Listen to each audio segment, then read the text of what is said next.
तो जी नया ड्रामा कफील आ चुका है और उसकी पहली किस्त ने आते ही सबको अपनी कहानी में जकड़ लिया है। आइए जरा गहराई में जाकर देखते हैं कि आखिर इस कहानी में ऐसा क्या खास है। और शुरुआत होती है इस गहरे पुरअसरार जुमले से, ए खुदा, माजी की याद एक अजाब है। भाई सुनते ही दिमाग में सवाल उठता है कि आखिर ये किसके माजी की बात हो रही है और कौन सा अजाब है जो दस्तक देने वाला है। तो चलें अब जरा अंदर चलते हैं और मिलते हैं इस कहानी के मरकजी खानदान से। देखते हैं कि उनके घर में एक आम सी सुबह कैसी नजर आती है। ये है ज़ेबा, एक ज़हीन मेहनती लड़की, लेकिन इसकी जिंदगी यूं समझें किताबों और घर की जिम्मेदारियों के बीच में फंस कर रह गई है। एक तरफ इम्तिहान का प्रेशर, दूसरी तरफ घर वालों की उम्मीदें। और ये हैं ज़ेबा के वालिद जवाद साहब, एक ऐसे इंसान जो अपने उसूलों पर कोई समझौता नहीं करते। उनके लिए खानदान और अपने फराइज ही सब कुछ हैं। और फिर हैं वालदा यास्मीन, एक रिवायती सोच रखने वाली माँ जिनकी दुनिया अपनी बेटी के अच्छे मुस्तकबिल के ख्वाबों के गिर्द घूमती है।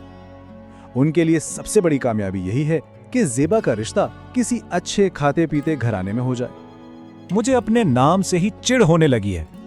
वाह, ज़ेबा का ये एक जुमला ना, उसके अंदर जो घुटन है, जो तूफान है, सब कुछ बता देता है। मतलब क्या उसकी अपनी कोई पहचान, कोई ख्वाहिश नहीं है? अब जरा घर के सरबरा जवाद साहब पर बात करते हैं। उनके उसूल यही तो है जो इस कहानी का रुख मोड़ेंगे। देखें, जवाद साहब की जिंदगी दोहरी जिम्मेदारियों में बटी हुई है। एक तरफ तो उनका अपना घर, बीवी बच्चे हैं, और दूसरी तरफ अपनी बेवा बहन की कफालत का जिम्मा भी उन्हीं पर है, जिससे वो बोझ नहीं बल्कि अपना फर्ज समझते हैं। लेकिन इन तमाम जिम्मेदारियों से बढ़कर जवाद साहब के लिए अगर कोई चीज़ सबसे अहम है तो वो है अपनी बेटी की तालीम। वो इसे दुनिया की हर दौलत और हर रिश्ते से ज़्यादा कीमती समझते हैं। यही उनकी सबसे बड़ी इन्वेस्टमेंट है। और जब जिंदगी यूं पुरसुकून चल रही हो, तभी कहानी में आता है एक ट्विस्ट। एक पुरानी दोस्त एक ऐसी पेशकश लेकर आती है जो इस पूरे खानदान की जिंदगी में हलचल मचा देती है। तो होता ही है कि यास्मीन की दोस्त फरहाना ज़ेबा के लिए अपने छोटे भाई का रिश्ता लेकर आती हैं। और रिश्ता भी कैसा?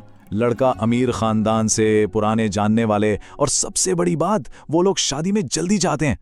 अब एक माँ को और क्या चाहिए? यास्मीन की तो जैसे मुंह मांगी मुराद पूरी हो गई। उनकी आंखों में खुशी के दिए जल उठते हैं। उन्हें लगता है बस अब ज़ेबा की किस्मत का सितारा चमकने वाला है। और बस यहीं से शुरू होता है कहानी का असल टकराव। एक तरफ है रिवायात और एक अमीर मुस्तकबिल का ख्वाब, और दूसरी तरफ है बेटी की तालीम का वादा। फैसला अब बाप के हाथ में है। तो अब सवाल ये खड़ा हो गया है कि ज़ेबा के मुस्तकबिल का फैसला क्या होगा? क्या उसे अभी एक अमीर घराने की बहू बन जाना चाहिए या फिर अपनी पढ़ाई पूरी करके मास्टर्स की डिग्री हासिल करनी चाहिए? लेकिन जवाद साहब का फैसला बिल्कुल साफ और दो टोक है। हमारी बेटी पहले मास्टर्स मुकम्मल करेगी। उनके लिए उनकी बेटी की तालीम पर कोई समझौता नहीं हो सकता। बात खत्म। और जवाद साहब के इस एक ना ने घर में एक खामोश तूफान खड़ा कर दिया है। मियाँ बीवी के बीच एक फासला आ गया है और सालों पुरानी दोस्ती में भी दरार पड़ गई है। लेकिन कहते हैं ना, जब एक दरवाजा बंद होता है तो दूसरा खुल जाता है। अब कहानी खानदानी ड्रामे से निकलकर एक नई सिमत में जा रही है। इम्तिहान खत्म होने की खुशी में ज़ेबा अपनी दोस्त की पार्टी में जाती है और इस खास मौके के लिए वो अपनी माँ की वो कीमती सोने की बालियां पहनती है। उसे क्या मालूम था कि ये रात उसकी जिंदगी में एक बिल्कुल नया बाब शुरू करने वाली है। और फिर पार्टी में जो होता है वो सब कुछ बदल देता है। पहले एक अजनबी से अनजाने में टकराना, फिर अचानक एहसास होना कि एक बाली गायब है, और जब वो उसे ढूंढती है तो उसकी जगह मिलता है एक छोटा सा पुरअसरार नोट। तुम्हारी बाली मेरे पास है। ये क्या बात हुई? ये नोट ज़ेबा के लिए एक नई पहेली छोड़ जाता है। कौन है ये शख्स और आखिर वो चाहता क्या है? तो जहां एक मुस्तकबिल को उसके वालिद ने ठुकरा दिया, वहीं क्या किस्मत ने खुद उसके लिए एक नया रास्ता बना दिया है? क्या ज़ेबा की जिंदगी की कहानी अब कोई और लिखने वाला है? भाई ये जानने के लिए तो अब अगली किस्त का इंतजार करना पड़ेगा।